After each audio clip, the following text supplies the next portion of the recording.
Hare Krishna, Krishna Krishna, Hare Hare, Hare Rama, Rama Rama, Hare Hare Krishna, Krishna Krishna, Hare Hare, Hare Rama, Rama Rama, Hare Hare Krishna, Krishna Krishna, Hare Hare Rama, Rama Rama, Hare Hare Krishna, Krishna Krishna, Hare Hare, Hare Rama, Rama Rama, Hare Hare. Hare Krishna, Krishna Krishna, Hare Hare, Hare Rama, Rama Rama, Hare Hare. ISKCON Shri Shri Radha Govindalayam Mangalore Karnataka వారి తరపున అందరికీ కూడా స్వాగతం. ఈరోజు మనం 17వ అధ్యాయం చూద్దాము. ముందుగా గురు ప్రణామాలు. ఓం అజ్ఞానతిమిర అంధస్య జ్ఞానాంజనశలాకయా చక్షురున్మిలితం యేన తస్మై శ్రీ గురవే నమః. శ్రీ చైతన్యమనోభీష్టం స్థాపితం యేన భూతలే స్వయం రూప కదా మహ్యం దదాతి స్వపదాంతికం. వందేహం శ్రీగురో శ్రీయుతపదకమలం శ్రీగురూన్ వైష్ణవాంశ్చ శ్రీరూపం సాగ్రజాతం సహగణ రఘునాథాన్వితం తం సజీవం సాద్వైతం సావధూతం పరిజనసహితం కృష్ణ చైతన్యదేవం శ్రీరాధాకృష్ణపాదాన్ సహగణ లలితా శ్రీవిశాఖాన్వితాంశ్చ. నమ ఓం విష్ణుపాదాయ కృష్ణప్రేష్ఠాయ భూతలే శ్రీమతే భక్తివేదాంత స్వామితి నామినే. నమస్తే సారస్వతే దేవే గౌరవాణి ప్రచారిణే నిర్విశేష శూన్యవాది పాశ్చాత్య దేశతారిణే.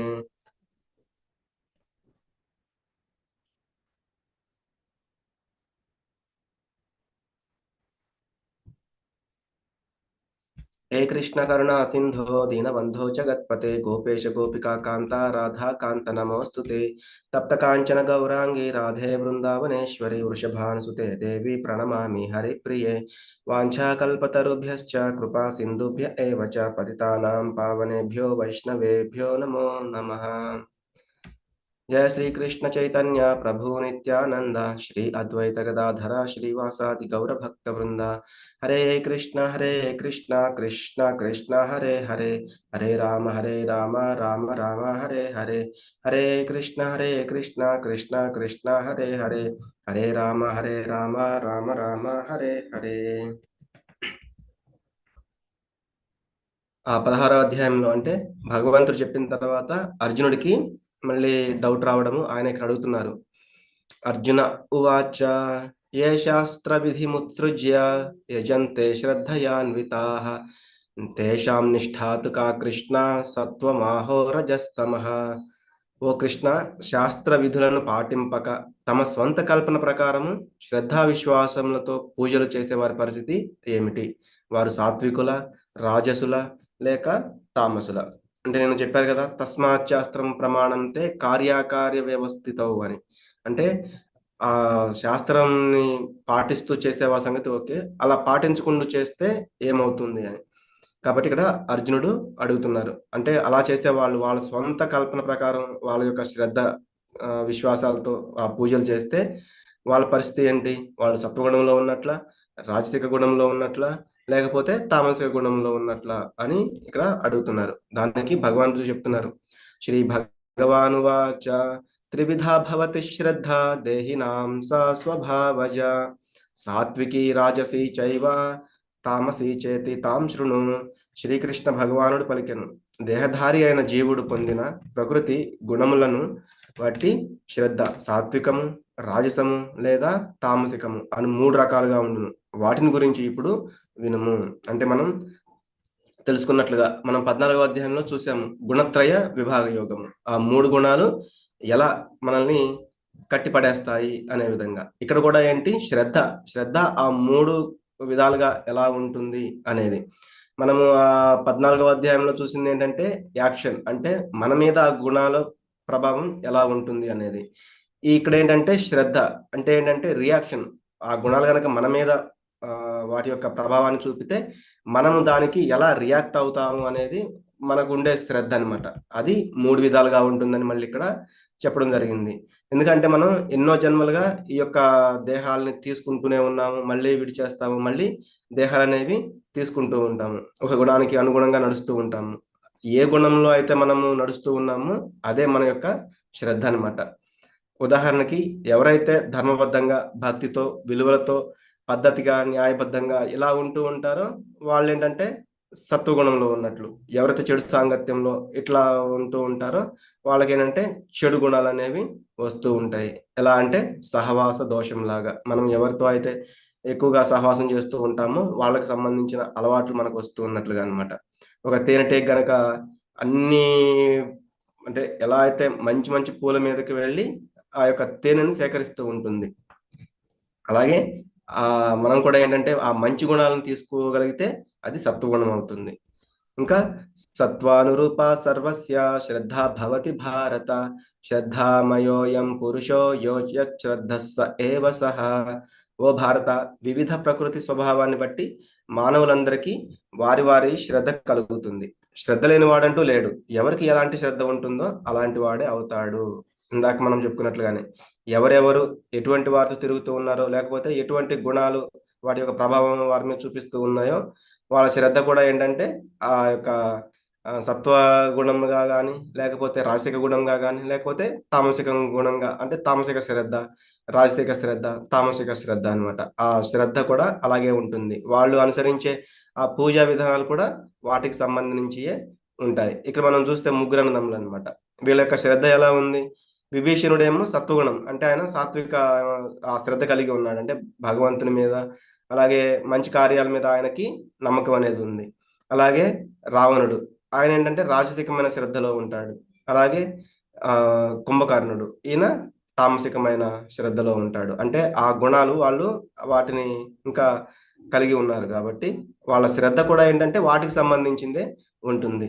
యజంతే సాత్విక దేవాన్ యక్ష రక్షాంసి రాజసాః ప్రేతాన్ భూతగణాంశ్చాన్యే యజంతే తామసా జనాః. సత్వగుణంలో ఉండే మనుషులు దేవతలను పూజిస్తారు. ఇక్కడ మనం చూస్తే సత్వగుణంలో ఉండేవాళ్ళు ఏంటంటే దేవతలను పూజిస్తూ ఉంటారు. రజోగుణంలో ఉండేవాళ్ళు యక్ష రాక్షసుల్ని, మనుషుల్ని వీళ్ళని పూజిస్తూ ఉంటారు. అలాగే తమో గుణంలో ఉండేవాళ్ళు ఈ భూత ప్రేతాలని పూజిస్తూ ఉంటారు. అంటే కొలవడము మనం దీన్ని ఎలా చూడాలి? ఏదో పూజిస్తున్నాము, లేకపోతే నేను ఆ దేవుడిని కొలుస్తున్నాను, ఈ దేవుడిని కొలుస్తున్నాను అని చెప్తూ ఉంటాము. కొలవడము అంటే వాళ్ళు ఏదైతే ఆదర్శంగా చెప్పి ఉన్నారో దానిని మనం ఆదర్శంగా తీసుకొని ఫాలో అవ్వాలి. అంటే ఆచరించాలి. అప్పుడే అది మనం వాళ్ళని కొలిచినట్లనమాట. అలా కాకుండా నేను ఏదో పైకి మాత్రం వాళ్ళని కొలుస్తున్నాను, వాళ్ళని నేను నమ్ముతున్నానని చెప్పడము. కానీ చేసేవి మాత్రం వేరే వేరే పనులుంటే అది అంతా కూడా ఏంటంటే ఈ మనం చేసే పనులను బట్టే ఆ శ్రద్ధ అనేది ఉంటుంది గానీ, మనం బయటకి చెప్పే మాటలను బట్టి కాదు. అశాస్త్ర విహితం ఘోరం తప్యంతే ఏ తపో జనాః దంభాహంకార సంయుక్తాః కామరాగబలాన్వితాః కర్షయంతః శరీరస్థం భూతగ్రామమచేతసః మాం చైవాంతః శరీరస్థం తాన్ విద్యాసుర నిశ్చయాన్. శాస్త్ర విరుద్ధమైన అత్యంత కఠినమైన తపస్సులను దంభం అంటే కపటత్వం మరియు అహంకారముచే ప్రేరితులై చేస్తారు. కామము మరియు మమకారముచే ప్రేరితులై వారు తమ శరీర అవయవములనే కాక వారి శరీరంలోని పరమాత్మను కూడా క్షోభపెడతారు. ఇటువంటి బుద్ధిహీనులు అసురులుగా తెలియ చేయబడతారు. అంటే మనకి కామము, లోభము, మోహము అనే వాటి గురించి మనం వింటూ ఉన్నాము.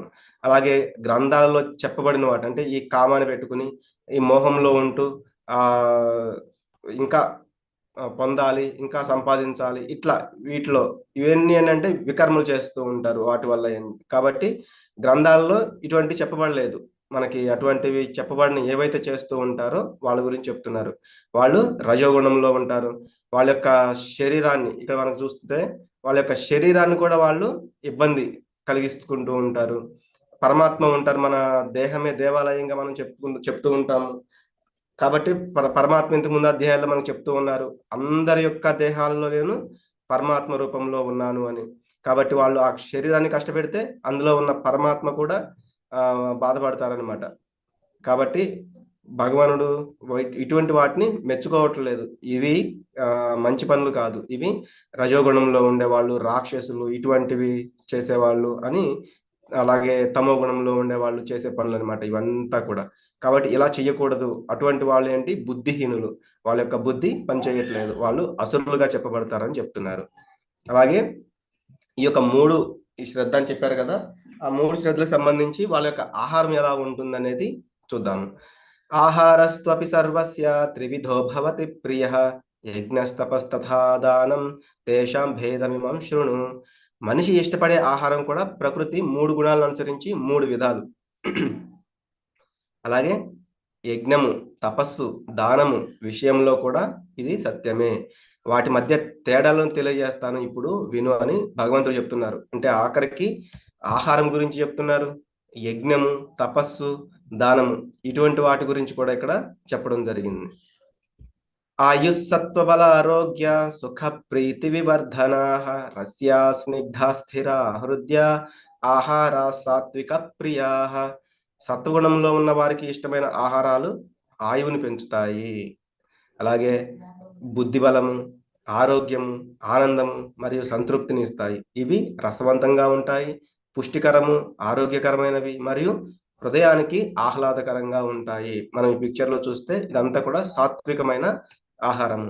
వీటి వల్ల ఏంటంటే మనకి అద్భుతమైన ఆరోగ్యం ఉంటుంది, అద్భుతంగా ఉంటుంది, తినేటప్పుడు కూడా రసవంతంగా ఉంటాయి, అలాగే సంతృప్తి కలుగుతాయి. ఇవి తిన్న తర్వాత ఎటువంటి అంటే మనకి ఉదరంలో కూడా ఎటువంటి ప్రాబ్లమ్స్ రావు, మనం తినేటప్పుడు కూడా ఎటువంటి ప్రాబ్లమ్స్ రావు, రుచిగా కూడా ఉంటుంది. ఇవి భగవంతుడికి మనం నైవేద్యంగా పెట్టి మనం స్వీకరించాలి.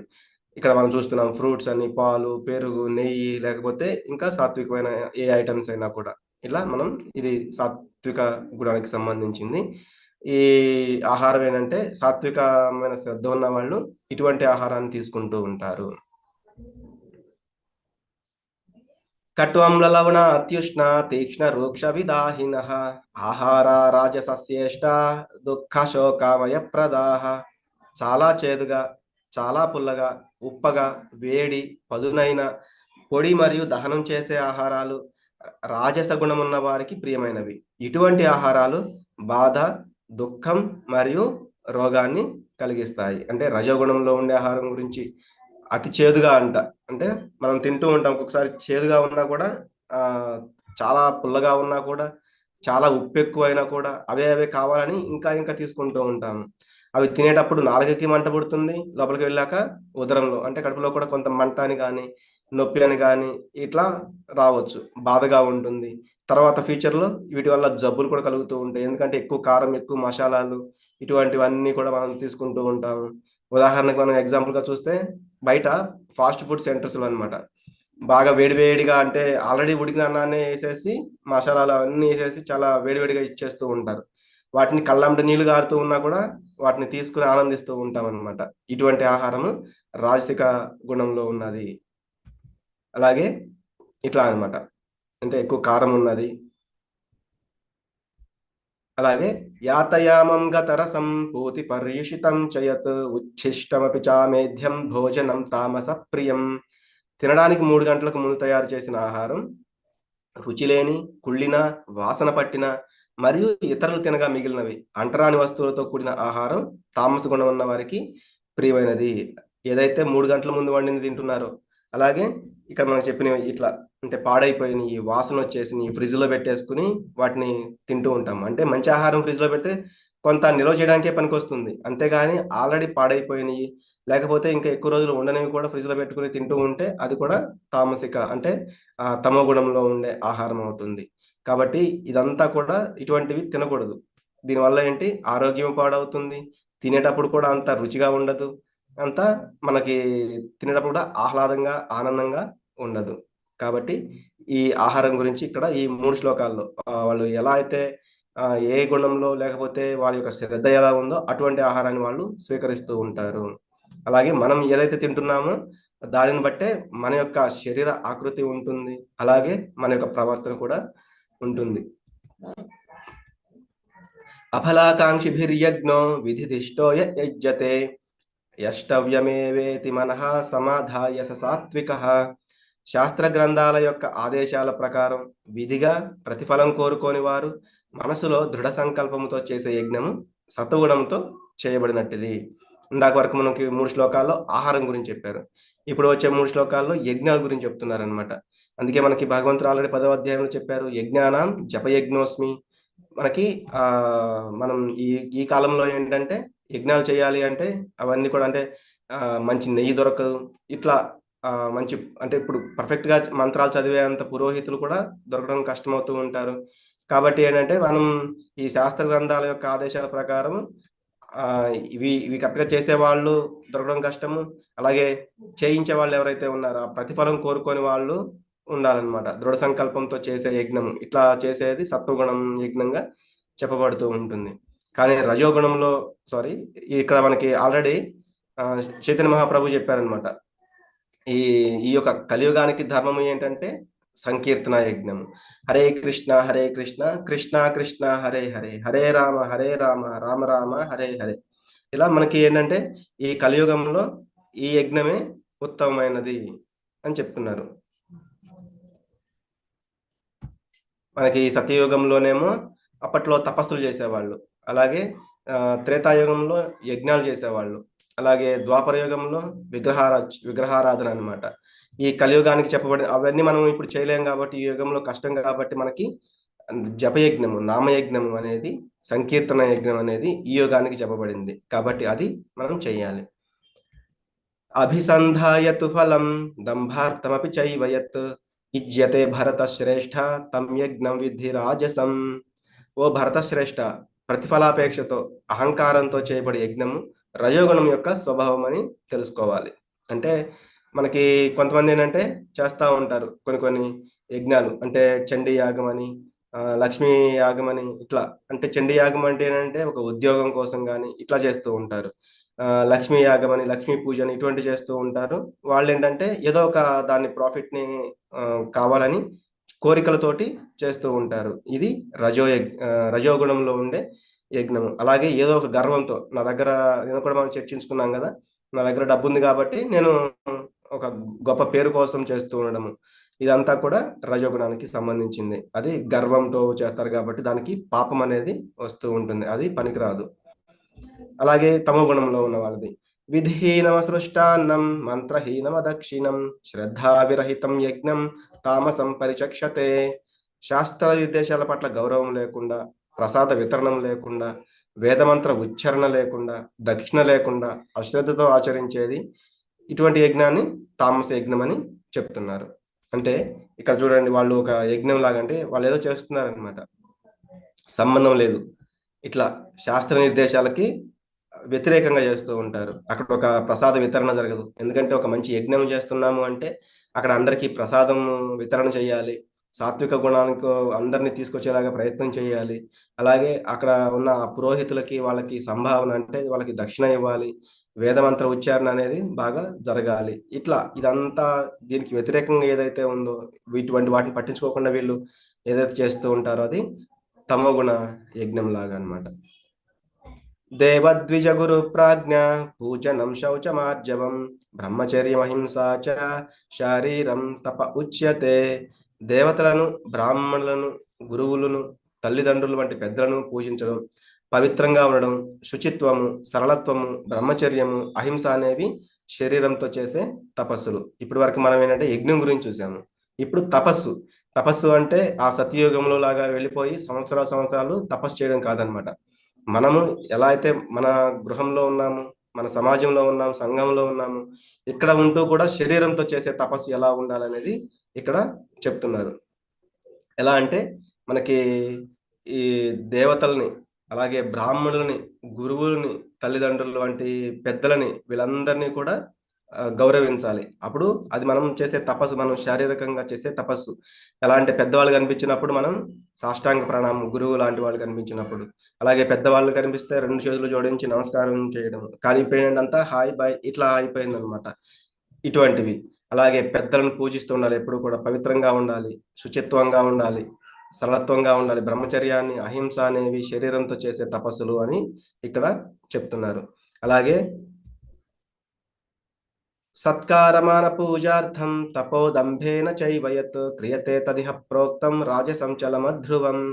ఇతరుల నుండి గౌరవము, సన్మానము మరియు పూజను పొందడం కోసం గర్వంతో చేయు తపస్సు రజోగుణంకు సంబంధించిన తపస్సు అన్నమాట. ఇది అస్థిరము మరియు అశాశ్వతము. ఇప్పుడు ఈ యొక్క తపస్సు రజోగుణానికి సంబంధించిన తపస్సు ఎలా ఉంటుంది? ఇతరుల నుండి మనం గౌరవాన్ని కోరుకుంటూ ఉంటాము, సన్మానాన్ని ఆశిస్తూ ఉంటాం మనం ఏం చేసినా కూడా. అలాగే వాళ్ళు మనకి పూజ చేయాలని కోరుకుంటూ ఉంటాము. అంటే మీరు గొప్ప అని వాళ్ళు పొగుడుతూ ఉండాలి. మీరు గొప్పవాళ్ళండి, మీ వల్లే మేము ఈ స్థాయిలో ఉన్నామని చాలా మంది చెప్పించుకుంటూ ఉంటారనమాట.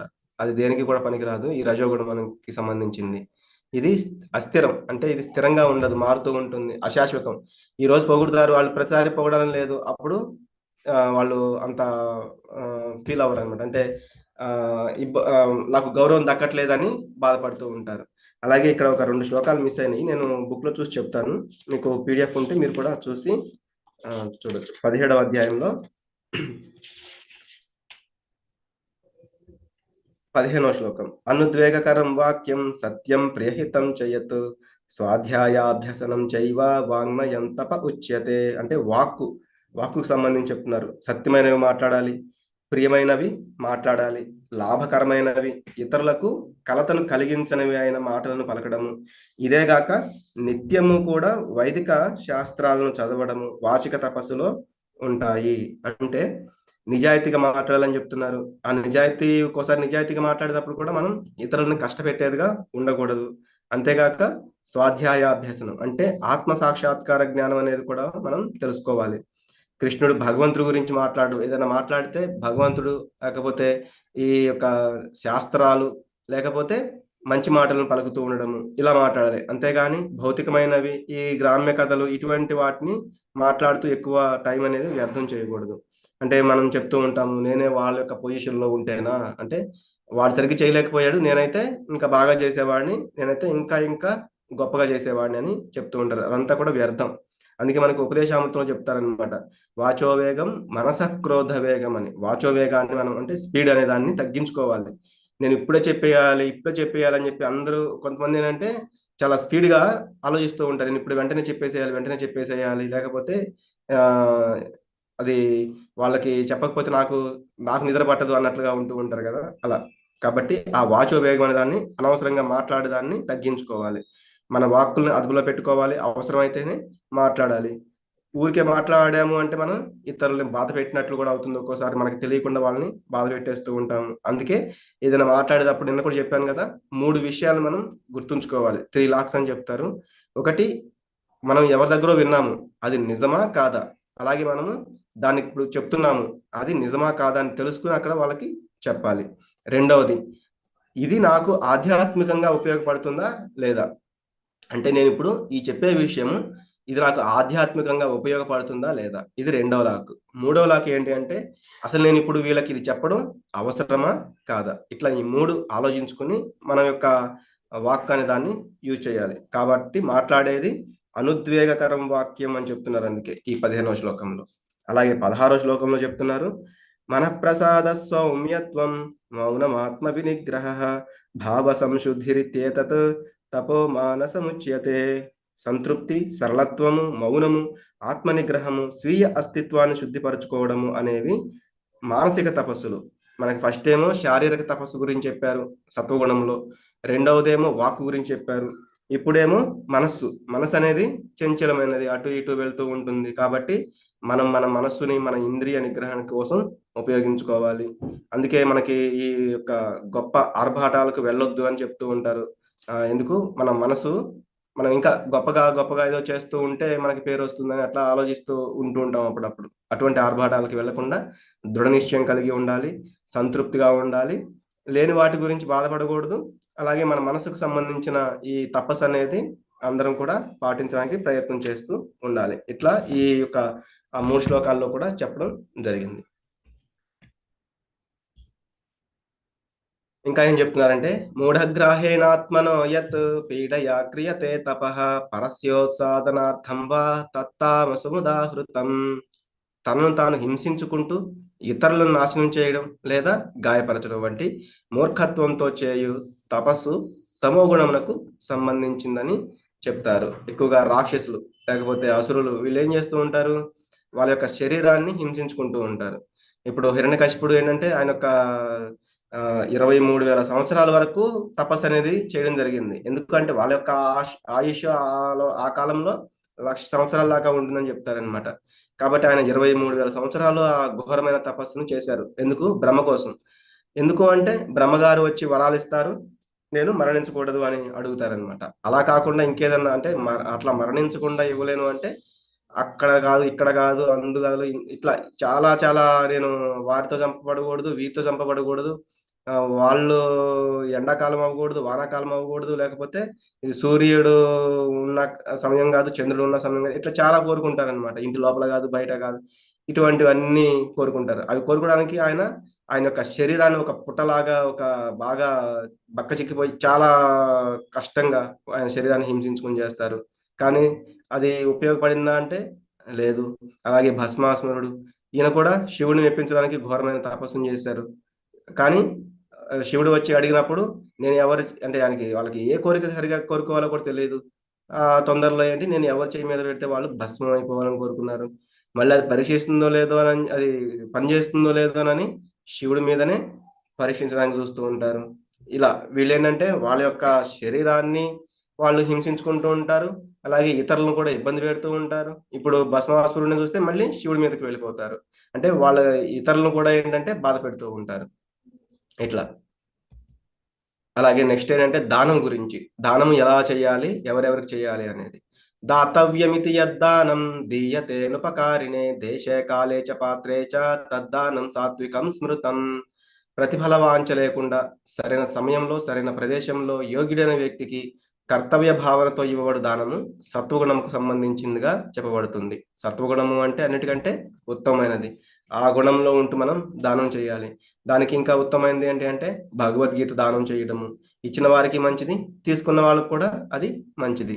భౌతికమైనవి ఏమి ఇచ్చినా అంటే భౌతికమైనవి అంటే ధనం ఇవ్వచ్చు, ధాన్యం అవ్వచ్చు. ఇలా ఏంటంటే అది కొన్ని రోజులకి, సంవత్సరాలకి అవి ఆ దానం అనేది వాళ్ళు మర్చిపోతారు. వీళ్ళు అది దాన్ని అంటే అవి కరెక్ట్‌గా యూజ్ అయ్యాయి అంటే ఇది కొన్నాళ్ళకి మాత్రమే, అది శాశ్వతంగా పనిచేయదు. కానీ మనం ఈ భగవద్గీత ఇటువంటి దానం చేశాము అంటే ఇచ్చిన వాళ్ళకి కూడా ఆ ఫలం అనేది ఉంటుంది. తీసుకున్న వాళ్ళు కూడా ఏంటంటే అది చదివి వాళ్ళు తెలుసుకోగలుగుతారు ఎలా ఉండాలి, ఎలా ఉండకూడదు అనేది కూడా అటువంటిదే ఉంటుంది. కాబట్టి ఇది ఉత్తమమైన దానం అని మనం చూడొచ్చు. అందుకే ఇక్కడ నందమహారాజు అప్పట్లో ఏంటంటే కృష్ణుడి యొక్క కొన్ని కార్యక్రమాల్లో అందరికీ పేదవాళ్ళకి లేకపోతే పండితులకి వీళ్ళందరికీ కూడా దానాలు చేస్తూ ఉండేవాళ్ళు. అది నిజమైన దానము. యత్తు ప్రతిపకారార్థం ఫలముద్దిశ్య వా పునః దీయతే చ పరిక్లిష్టం తద్దానం రాజసంస్మృతం. కానీ ఏదో ప్రతిఫలం కోరుతూ లేదా స్వంత కోరికలతో లేదా ఇష్టం లేకుండా చేసిన దానము రజోగుణముకు సంబంధించిందిగా చెప్పబడుతుంది.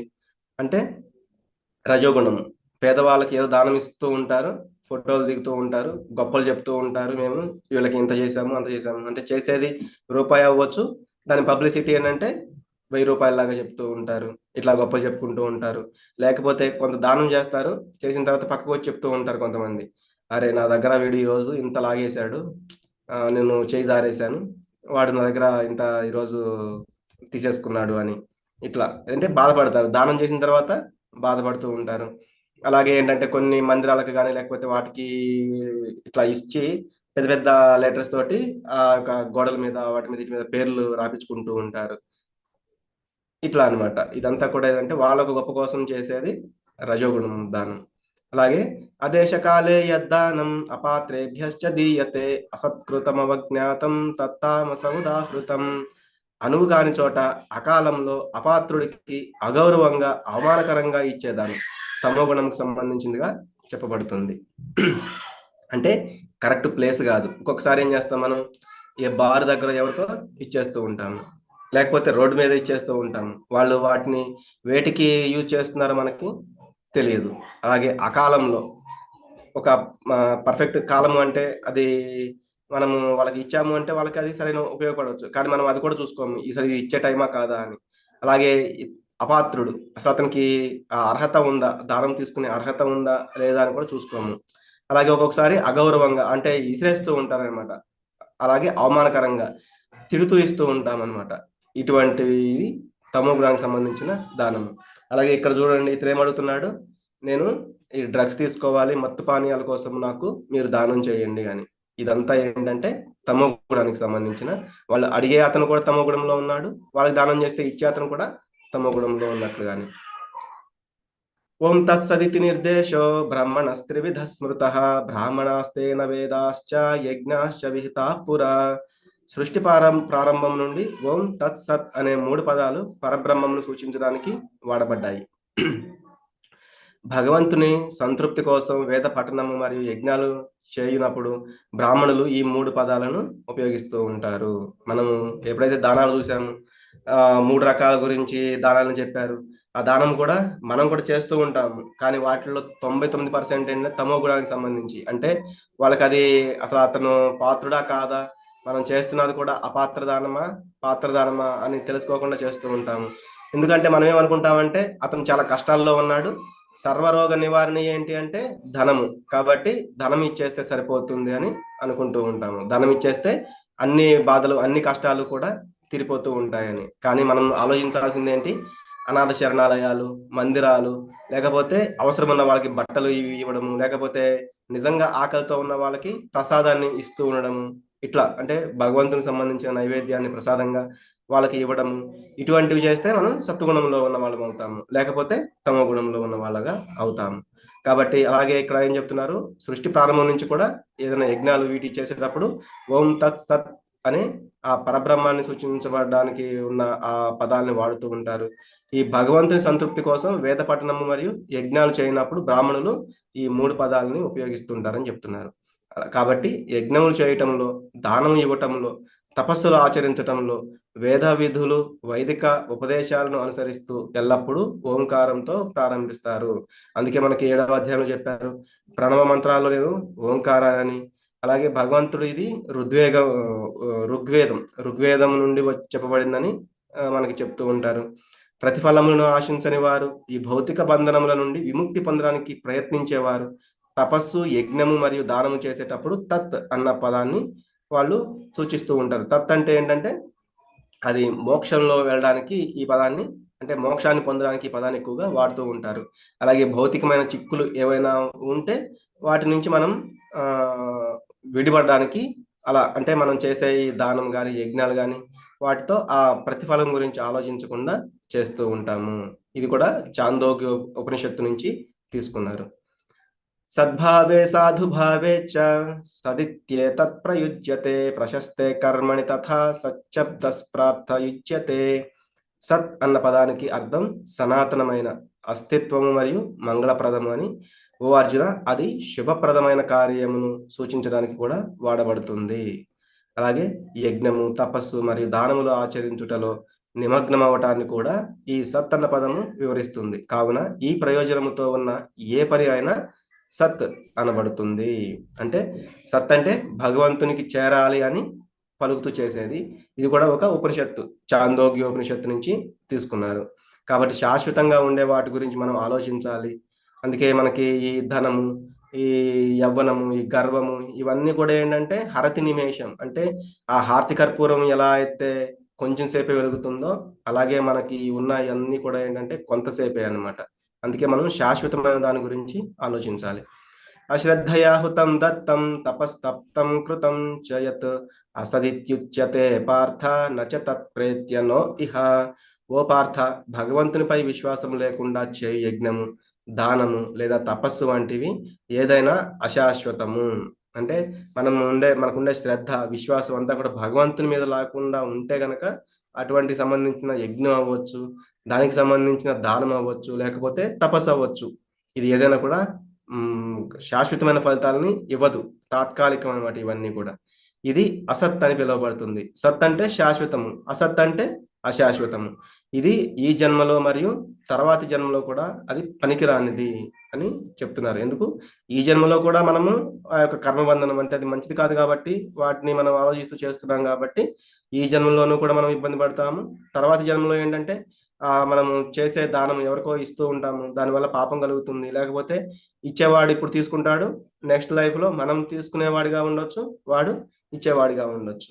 కాబట్టి ఏది చేసినా కూడా ప్రతిఫల వాంఛ లేకుండా భగవంతుని దృష్టిలో పెట్టుకొని ఈ దానము, లేకపోతే నేను చేసే యజ్ఞము, లేకపోతే నేను చేసే తపస్సు, మనకి శరీరంకి సంబంధించి చెప్పారు, వాక్కుకు సంబంధించి చెప్పారు, మనసుకు సంబంధించి చెప్పారు. వీటిలో ఏది చేసినా కూడా నేను ఫలితం ఆశించకుండా భగవంతుడు చెప్పినట్లు చేస్తున్నానా లేదా అని ఆలోచించుకుంటూ చేయాలి. వాంఛాకల్పతరుభ్యశ్చ కృపా సింధుభ్య ఏవ చ పతితానాం పావనేభ్యో వైష్ణవేభ్యో నమో నమః. హరే కృష్ణ కృష్ణ కృష్ణ హరే హరే, హరే రామ రామ రామ హరే హరే.